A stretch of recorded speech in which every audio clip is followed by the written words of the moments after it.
Oi pessoal, tudo bem com vocês? Sejam bem-vindos de volta ao canal. Para quem não me conhece, o meu nome é Bruno Vilas e hoje eu vou contar mais um caso para você. Se você está chegando por aqui agora e ainda não é inscrito no canal, eu já te convido a se inscrever no canal e ativar o sininho para não perder as notificações, porque assim, todas as vezes que eu publicar um vídeo novo, o YouTube te avisa e você corre aqui para assistir comigo. Pessoal, eu quero convidar vocês também a me seguir nas redes sociais, porque por lá eu tô sempre interagindo com vocês e postando conteúdos diferentes dos daqui do YouTube. Mas agora, gente, vamos pro que interessa, né? E bora pro caso de hoje.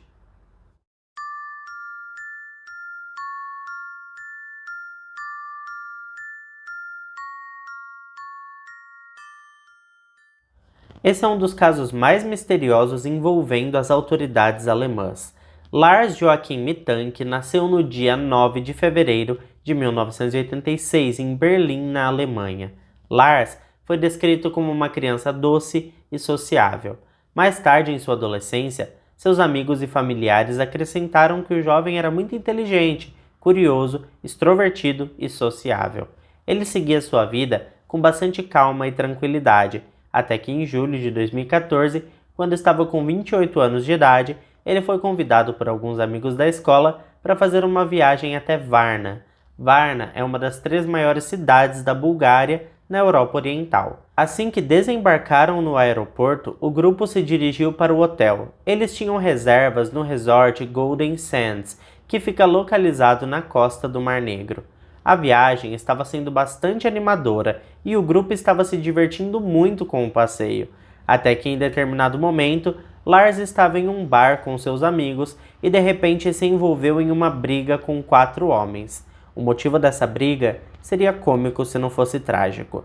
Eles estavam discutindo sobre qual clube de futebol era melhor. Para o Lars, o SV Werder Bremen era o melhor e ele não abriria mão disso. Já os outros 4 homens apoiavam cegamente o Bayern de Munique.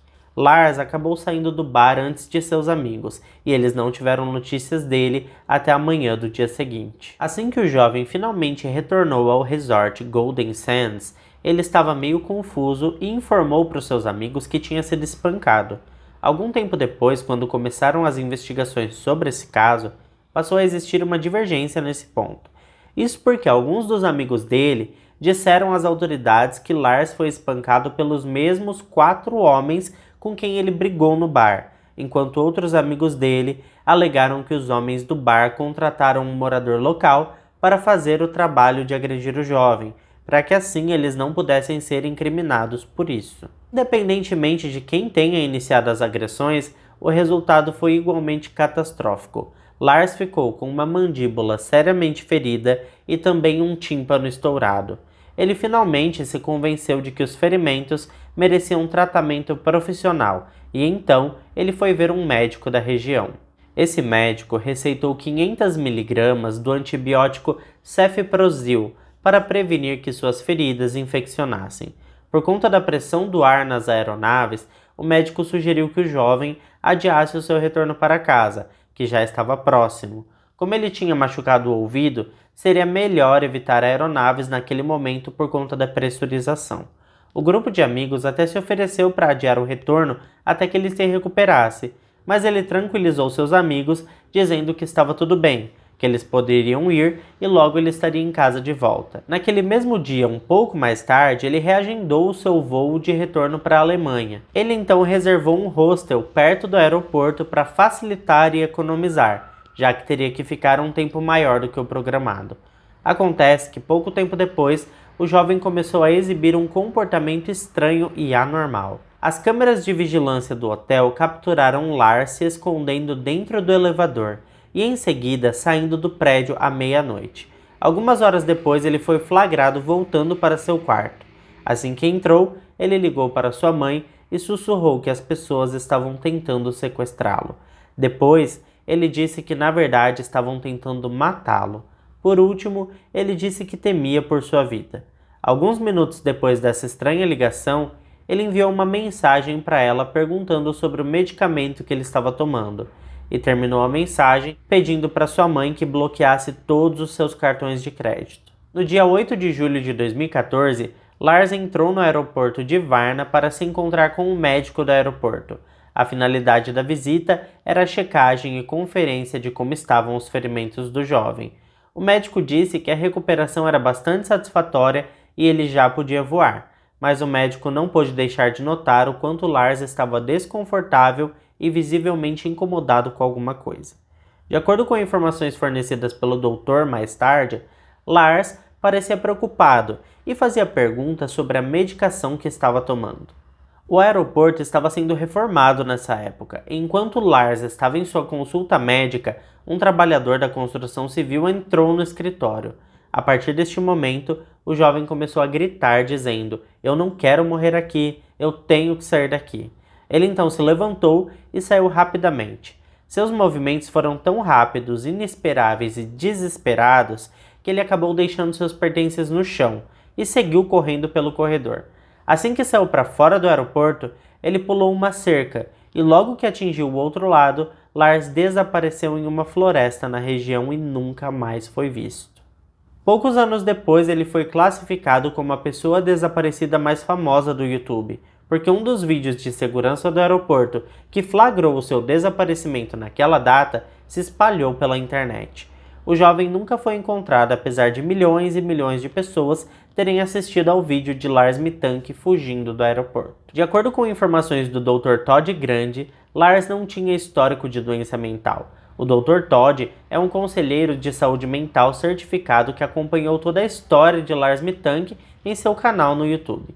Uma teoria que se popularizou bastante na época era que o jovem estivesse procurando uma desculpa para fugir e recomeçar uma nova vida longe dos olhos de seus parentes e também amigos. Muitas pessoas duvidaram dessa teoria, inclusive o próprio Dr. Todd. Isso porque Lars estava vivendo em boas relações com seus parentes, vizinhos e também amigos. Seus amigos, inclusive, tinham se oferecido para remarcar o voo do grupo para que ele não tivesse que voltar sozinho. Por outro lado, ele já tinha enviado diversas mensagens para sua mãe durante a viagem. Tanto o teor dessas mensagens quanto a frequência delas não indicavam que ele estivesse chateado com seus familiares. É preciso lembrar também que quando o jovem fugiu, ele não levou nada junto com ele. Ele deixou para trás o seu passaporte, o telefone e também a carteira, que permaneceram no aeroporto. Uma outra teoria foi apresentada e sugeria que Lars estivesse envolvido com algum tipo de empreendimento criminoso, no qual nem os seus parentes, nem seus amigos e nem as autoridades conheciam. Essa teoria seguia na direção do tráfico de drogas, por exemplo. Embora essa teoria explique por que o jovem nunca foi encontrado, não há quaisquer evidências que comprovem essas atividades. Uma outra possibilidade apontada é que Lars Mittank realmente tenha sido atacado e tiraram a sua vida. Enquanto estava na Bulgária, ele chegou a dizer para sua mãe certa vez ao telefone que ele estava sendo seguido. Muitos acreditam que os homens com quem ele se desentendeu no bar ainda estavam atrás dele. Se isso for verdade e eles estivessem perseguindo o jovem, isso poderia explicar por que Lars fugiu. Também poderia explicar por que ninguém nunca encontrou seu corpo. Uma quarta e última teoria sugere que o jovem estaria sob a influência de drogas na época de seu desaparecimento. Muitas pessoas acreditam que o cefprozil, o antibiótico que ele tinha tomado para tratar o tímpano estourado, possivelmente combinado com alguma outra substância ilícita que ele tenha usado, poderia ter como resultado um episódio psicótico. Por mais estranho que isso possa parecer, não é tão improvável assim. Até mesmo porque os efeitos colaterais listados na bula do remédio incluem tonturas, inquietação e hiperatividade. Fora tudo isso, já existem estudos que sugerem que a psicose aguda pode ser um potencial efeito adverso de determinados antibióticos. Isso com certeza explicaria o motivo pelo qual o comportamento de alguém sem histórico de doença mental poderia ter mudado tão repentinamente. Se Lars estava sofrendo de psicose, o cefprozil que ele estava tomando pode nem ter sido uma causa direta. O especialista e conselheiro mental propõe que o jovem pode ter experimentado o início de algo como esquizofrenia, por exemplo. Isso explicaria sua paranoia, delírios e ansiedade. Além, é claro, de explicar o comportamento bizarro exibido no vídeo de Lars correndo no aeroporto. Apesar dessa teoria ser bastante convincente, ela ainda não explica por que o corpo de Lars nunca foi encontrado. Os anos se passaram e, apesar de todo o esforço das investigações do Departamento Federal de Polícia Criminal da Alemanha, Lars segue desaparecido até hoje. Às vezes, acontece de alguém assistir o vídeo do Lars Mittank na internet e depois afirmar tê-lo visto em algum lugar do mundo. Ao contrário do que muitos acreditam, o desaparecimento de pessoas é um problema mundial e não somente dos países mais pobres. Levantamentos publicados em abril de 2021 demonstram que todos os anos cerca de 10 mil pessoas desaparecem apenas na Alemanha. Cerca de 50% de todos esses casos são resolvidos em menos de um ano, mas ainda assim, dentro dessa outra metade, muitos desaparecimentos nunca são resolvidos. No ano de 2016, a polícia de Porto Velho, aqui no Brasil, prendeu um homem sem identificação que aparentemente não fazia ideia de quem ele era. Algumas pessoas perceberam que ele tinha características semelhantes às de Lars. Essa descoberta trouxe um fio de esperança para a família, mas que rapidamente foi destruído. O homem mais tarde foi identificado como sendo Anton Pilipa, um canadense da cidade de Toronto. Ele estava desaparecido já havia 5 anos e veio do Canadá para o Brasil não se sabe como. Em 2019, um motorista de caminhão alegou ter dado uma carona para o Lars. Ele estaria solicitando ajuda para sair de Dresden, que é uma cidade na Alemanha. Esse motorista informou que durante todo o trajeto, ele não pôde deixar de notar o quanto aquele homem se parecia com o desaparecido Lars Mittank. Infelizmente, essa denúncia foi verificada, mas não levou a lugar nenhum. A mãe do jovem não desistiria tão facilmente. Ela apareceu em inúmeros programas de televisão e rádio ao longo de todos esses anos, promovendo o caso do desaparecimento de seu filho. Seu pedido para encontrar Lars foram transmitidos em canais de televisão alemães e búlgaros, mas nunca produziram nenhum resultado. Graças ao vídeo postado no YouTube, Lars Mittank se tornou o turista desaparecido mais famoso do mundo, mas lamentavelmente nunca foi encontrado. Esse caso, para mim, é um caso muito enigmático. Eu lembro de ter visto ele já várias vezes e eu fiquei com muita vontade de trazer ele aqui para vocês, por isso que eu trouxe ele aqui no canal. Eu quero aproveitar esse vídeo para indicar um outro vídeo para vocês, tá? Que é um vídeo aí que é bem complexo, porque a gente não sabe se ela era mentirosa, assassina ou os dois. Então eu vou deixar a história da Miranda Barbour para vocês em um comentário fixado para que vocês possam assistir. Bom pessoal, esse foi o caso de hoje. Eu espero que vocês tenham gostado. Se gostou, deixa o like, que me motiva muito a continuar trazendo esse tipo de conteúdo aqui para vocês. Eu fico por aqui e até o próximo vídeo.